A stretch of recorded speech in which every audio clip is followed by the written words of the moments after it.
Kapitulli 2. Ashtu si shumë njerëz në vendin tim, aktualisht jam I papunë. Duke lexuar librin, kuptova se po mbaja mbi vete një tuftë të tërlopësh. Tregu është I vështirë, ka shumë konkurrencë, nuk kam kapital fillestar për punë, në këtë moshë është e vështirë të ndryshosh, dhe një sër justifikimesh të tjera që më mbanin të lidhur pas mediokritetit.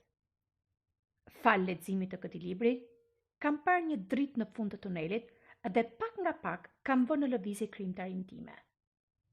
Dhe më në fund, kam filluar të punoj sërish për të ardhmen time, në vend që të rri dhe të ankohem për të kaluarën time. José Carlos González, Peru.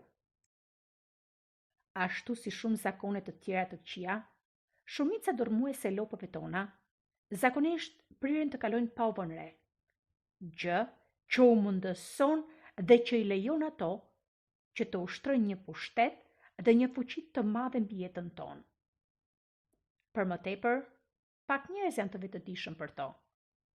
Dhe akoma më pak e pranojnë se ato janë thjesht justifikime. Për shumë kënd, arsyetimet e tyre nuk janë justifikime, por ato janë thjesht shpjegime të lishme dhe të sakta të rrethanave, të cilat ndodhen jashtë kontrollit të tyre. Sipas tyre, nuk është se ata vonohen vazhdimisht, por se ose preferojnë të arrijnë e një vonesë të vogël për të shmangur të qenit të parët, ose zakonisht janë viktima të trafikut të paparashikueshëm. A e shihni se sa e lehtë është që t'i racionalizojmë zakonet tona të këqija? Justifikimet shpesh I quajmë shpjegime logjike. Frikrat tona preferojmë t'i quajmë masa paraprake të matura, ose kujdesi arsyeshëm. Ndërsa pritshmëritë tona të ulta I quajmë një mënyrë më realiste për të parë jetën. Ne po refuzojmë të pranojmë se po mjaftohemi ose po kënaqemi me vendet e dyta. Dhe preferojmë të mendojmë se ajo që po bëjmë është se po tregohemi praktik për të shmangur zhgënjimet më të mëdha. Nuk do ta pranojmë kurrë se jemi mediokër. Preferojmë të mendojmë se ajo që po bëjmë është përcaktimi I niveleve të pranueshme të performancës. Kjo është arsyeja sepse shumë njerëz e kanë të vështirë të pranojnë se mund të kenë ndonjë lop në jetën e tyre.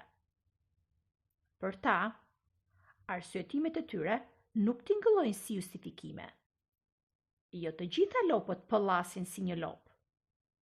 Ato vijnë të maskuara në forma të ndryshme dhe kështu I bëjnë më pak të identifikueshme dhe më pak të dallueshme.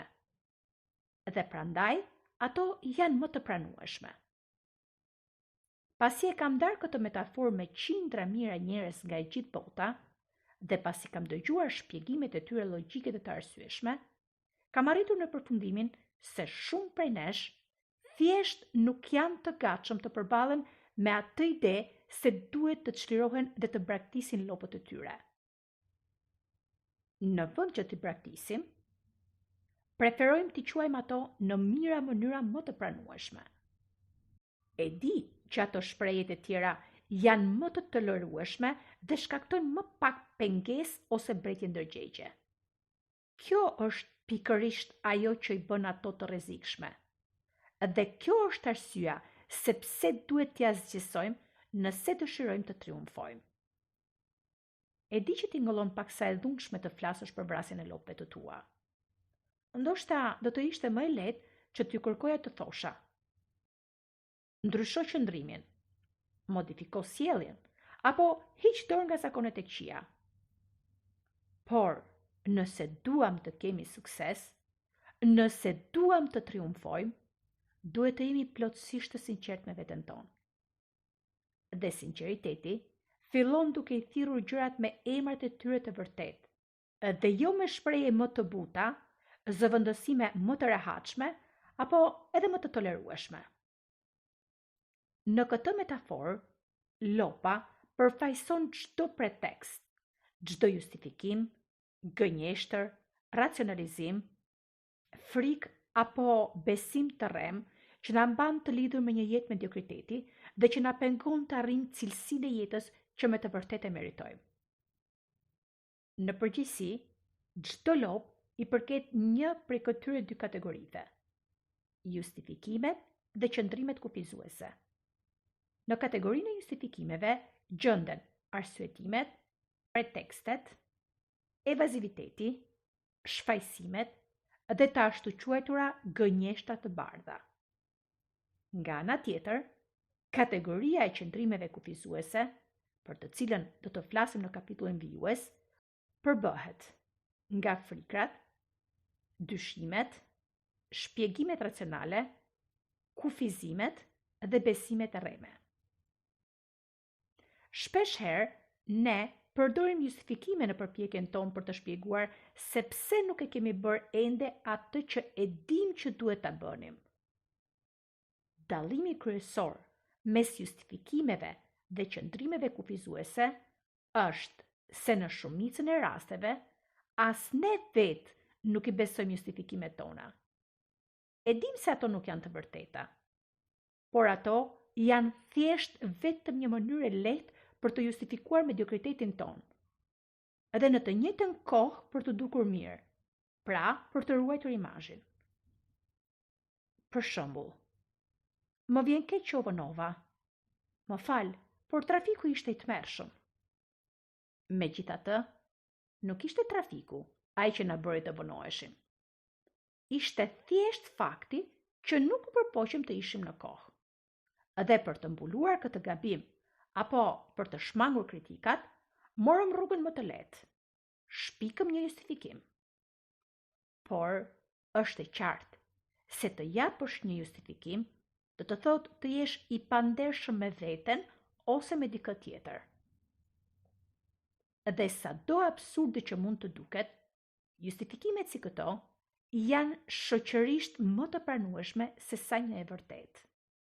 Fajsojmë trafikun sepse nuk do të dukej mirë nëse do të thoshim se arsyeja e vërtetë e vonesës ishte se nuk donim të humbisnim 15 minutat e fundit të lajmeve. Në të njëjtën mënyrë, nuk do të telefononim në punë për të thënë: nuk do të vi sot në punë, sepse i premtova djalit tim se do të shkoj në mbledhjen e prindërve. Por, në vend të kësaj, thjesht telefonojmë dhe themi se jemi të sëmurë. Megjithatë, ashtu si me çdo lop tjetër, ne po paguajmë një çmim shumë më të lartë për këto justifikime shoqërisht të pranueshme. Po paguajmë çmimin e të diturit se nuk jemi mjaftueshëm të sigurt dhe integritar për të përballuar pasojat e të folurit gjithmonë me të vërtetën. Justifikime? Unë? Kur? Justifikimet janë lopët më të zakonshme. Janë një formë e rehatshme për të shmangur përgjegjësitë tona dhe për të justifikuar mediokritetin ton, duke gjetur fajtor për gjithçka, që në të vërtetë kanë qenë gjithmonë në kontrollin ton. Justifikimet janë një mënyrë për të thënë: e bëra unë, por nuk ishte faji im. Për shembull, dështova në provim, por faji ishte i mësuesit që nuk na dha kohë të mjaftueshëm për të studiuar. Nuk kam ecur përpara në punë, por faji ishte i shefit tim që nuk e vlerësoi talentin tim. Martesa ime dështoi, por faji ishte i gruas sime, e cila nuk bëri përpjekje për të më kuptuar. Është e mundur që ajo që po përpiqemi të justifikojmë me cilën do prej këtyre arsyetimeve të jetë një notë e keqe në shkollë, një refuzim në marrëdhënien tonë, apo një konflikt në punë ose një kritik. Dhe nuk ka asgjë të keqe që të përpiqemi të shmangim situatat e pakëndshme.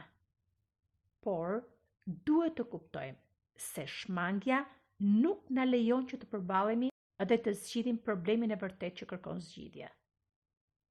Qëllimi i justifikimeve është që të na shfaqsoj, të na çlirojë nga çdo përgjegjësi dhe të na vendosin në rolin e viktimës. Më e keqja nga të gjitha është se për sa kohë që mendojmë se dikush tjetër është fajtori, nuk do të bëjmë asgjë për ta ndryshuar apo për ta ndrejtuar atë situatë. Në fund të fundit, nuk është faji ynë. Ka vetëm 3 të vërteta rreth justifikimeve. E para, nëse vërtet dëshiron që të gjesh një arsye për të justifikuar diçka, duhet të jesh plotësisht i sigurt se do ta gjesh pas një vështirësi.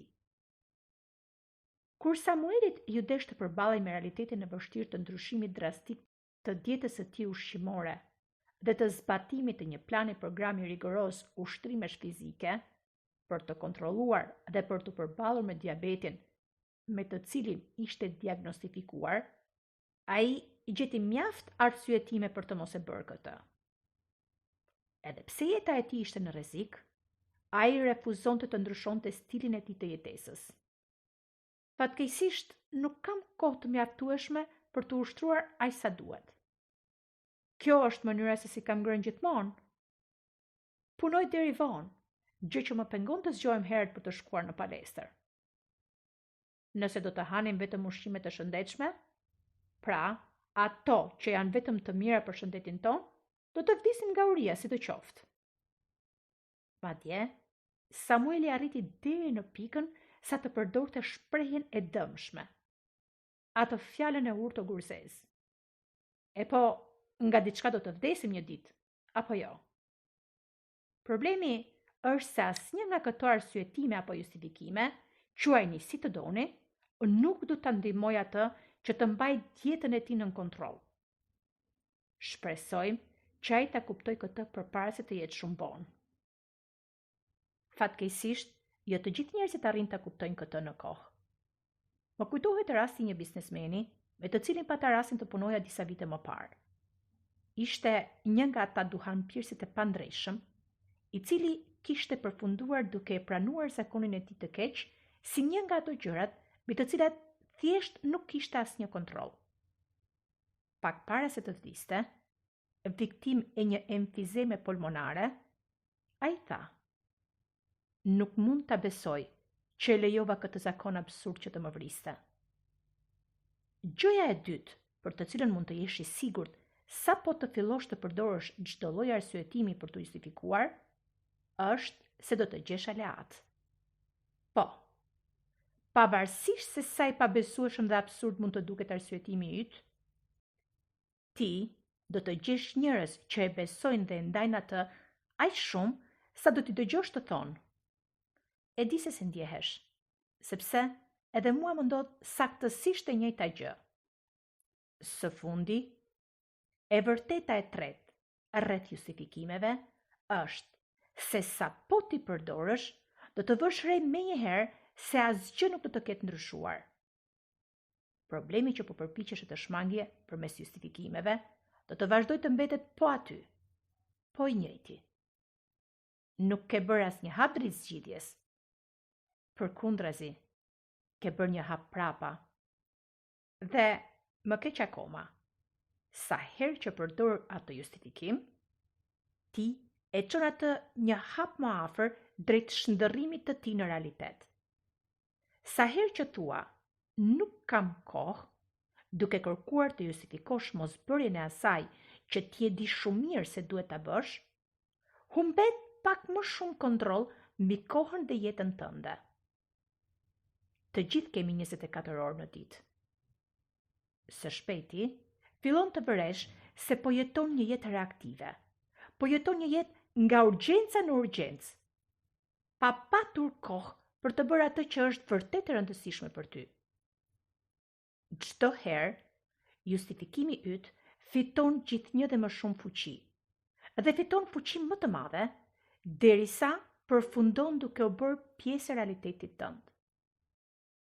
Përsëritja dhe riafirmimi i këtyre ideve, bindjeve apo besimeve të gabuara ka një efekt paralizues mbi ne.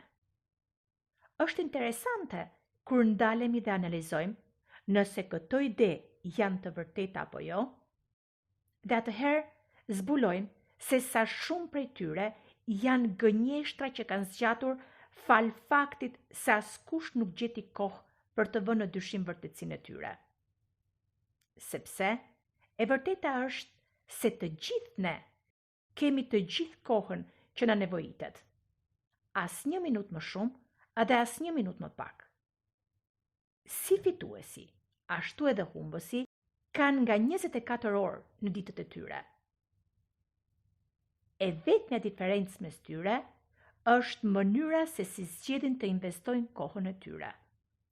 Padyshim, justifikimet janë një mënyrë e thjeshtë për të shmangur përballjen me armikun më të keq të suksesit, mediokritetin. Prandaj, harrojini arsyetimet.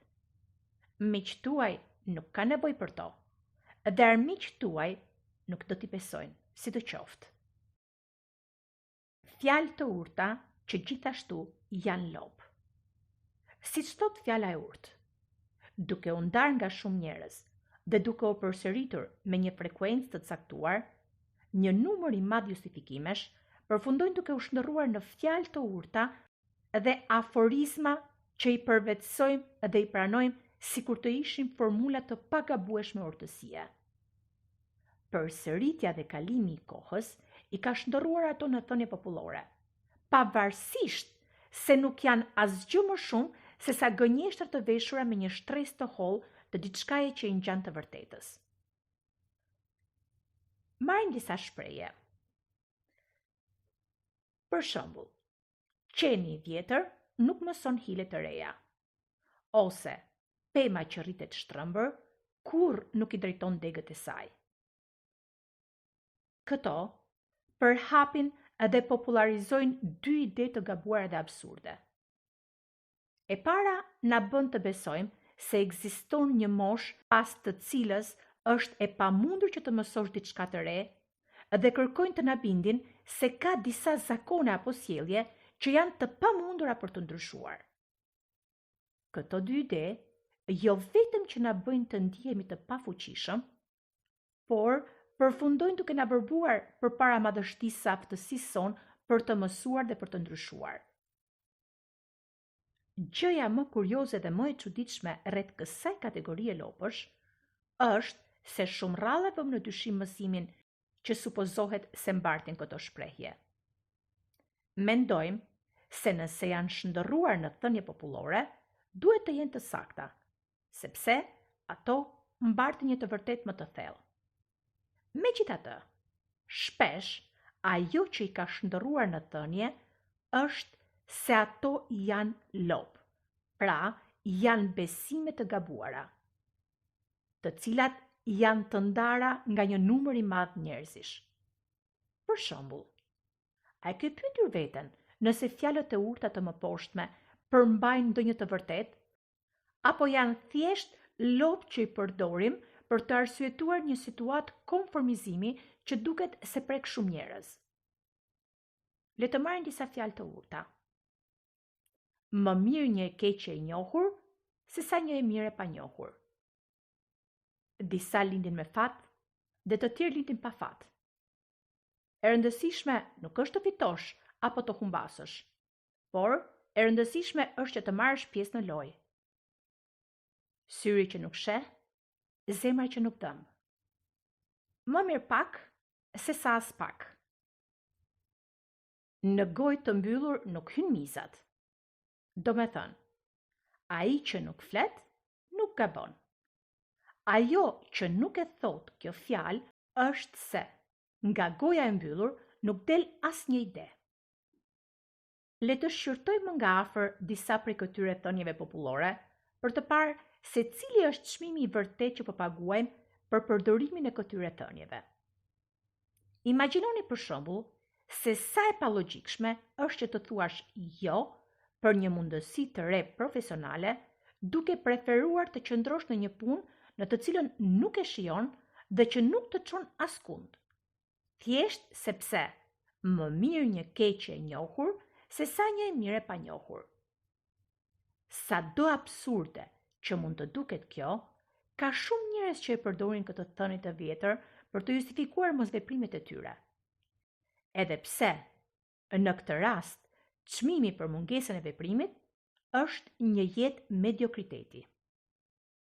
Tani, çfarë mendon për idenë se për të shmangur vuajtjet është më mirë të jetosh në padije? Sepse, në fund të fundit, syri që nuk sheh, zemra që nuk dhëm. Nuk e imagjinoni dot se sa njerëz preferojnë të mos shkojnë tek mjeku, pra i shmangin vizitat te mjeku, pavarësisht dhimbjeve që mund t'i mundoj, pasi janë të ndikuar nga kjo ide absurde. Ose prindër të cilët nuk guxojnë t'i pyesin fëmijët e tyre nëse diçka nuk shkon, vetëm e vetëm nga frika se mund të zbulojnë diçka që nuk ju pëlqen. Edhe përfundojnë të arrijnë tepër vonë. Kështu që përpara se të nxitosh të përdorësh cilëndo nga këto perla të supozuara të urtësisë popullore, sigurohu që të mos jesh duke i dhënë jetë atyre lopëve që gjëja e vetme që arrin në jetën tënde është që ta bëjnë më të lehtë dhe më të durueshëm konformizimin. Pra, pyet e veten përpara se të përdorësh këtë thënie. Apo ushqej një besim që më mban në mediokritet? Në fund të fundit, mos harro. E keqja e shumë njerëzve është ngushëllimi i budallënjve.